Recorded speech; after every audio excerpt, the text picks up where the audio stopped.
What really are the animatronics in Five Nights at Freddy's? Based on the popular horror video game series, the film follows a night security guard named Mike Schmidt as he tries to survive 5 consecutive nights at the fearsome Freddy Fazbear's pizzeria, plagued by deadly animatronics. But what are these creatures really? In this video, we will delve into the true nature of these sinister animatronics, which give life to the popular Five Nights at Freddy's franchise, and the crime that inspired this movie. And for more videos of your favorite series and movies, don't forget to subscribe to this channel. Welcome to the Oasis Geek.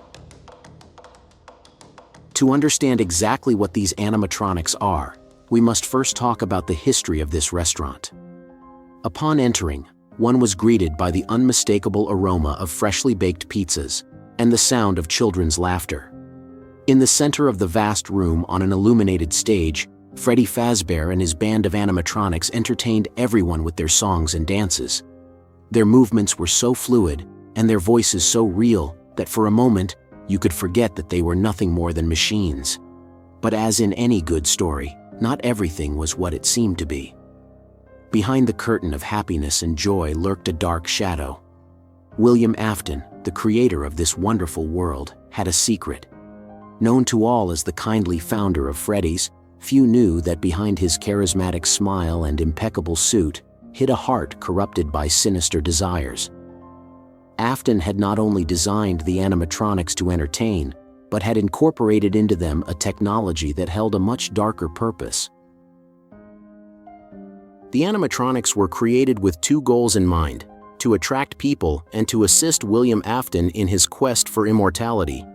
After intense experimentation, Afton found a way to artificially extend life.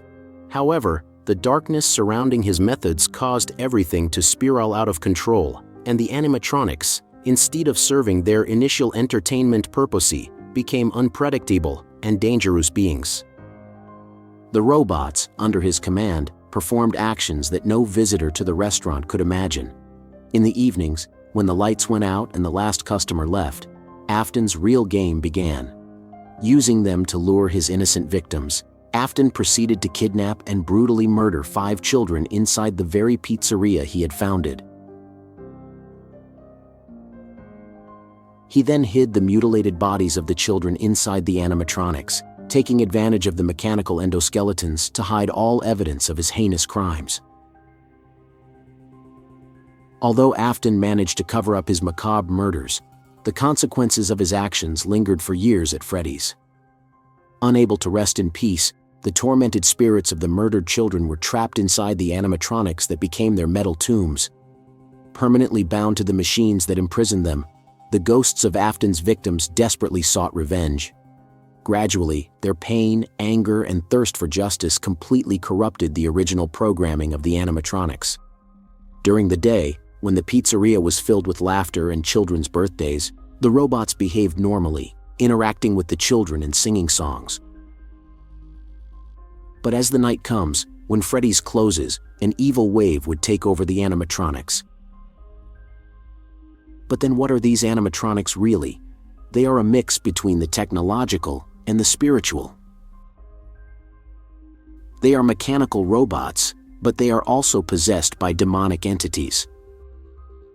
Although they have the essence of children's spirits, we could say that they are actually demons trapped in this state, and Afton is their master. But the most disturbing thing about this is that Five Nights at Freddy's is inspired by real life. The tragic incident occurred on December 14, 1993, at Chuck E. Cheese's restaurant, located in the Arapahoe Crossing Shopping Center in Aurora, Colorado. That fateful night, Nathan Dunlap, a 19-year-old former employee who had been fired from the restaurant 5 months earlier, returned with the intention of revenge. Armed with a 9mm semi-automatic pistol, Dunlap waited hidden in the men's room until after closing time. At about 9:30 p.m., when the last patrons had left, Dunlap emerged and opened fire. His first victim was 19-year-old Sylvia Crowell, who was cleaning the salad bar area.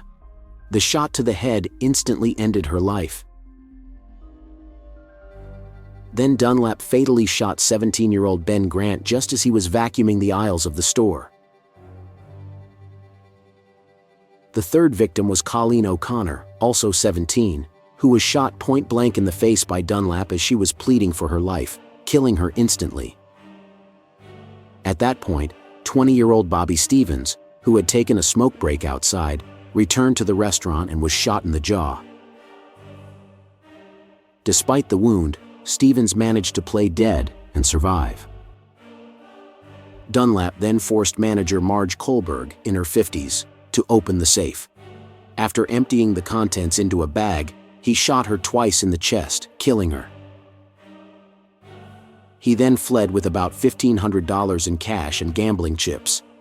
News of the tragedy horrified the Aurora community and shocked the entire country. Chuck E. Cheese's had been considered a safe place to celebrate children's birthdays. But now the name was associated with an unexplained massacre.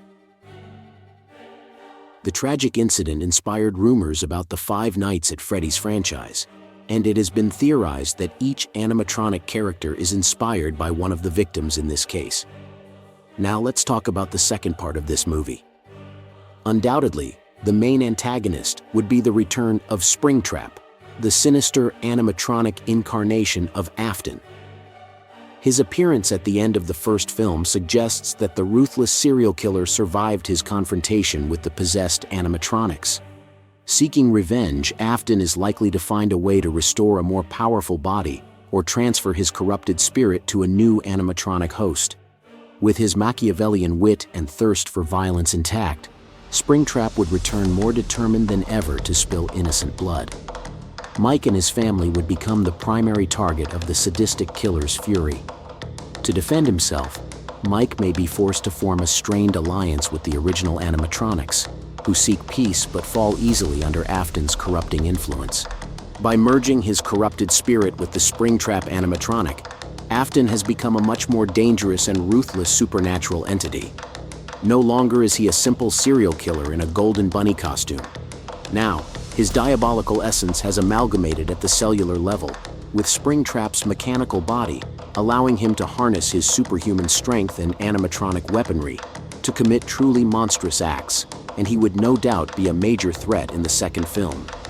The success of the first installment ensures the arrival of the second, possibly by 2025. But tell me, what are your thoughts about all this? What would you like to see in the second part of this movie? Did you know it was inspired by real-life events?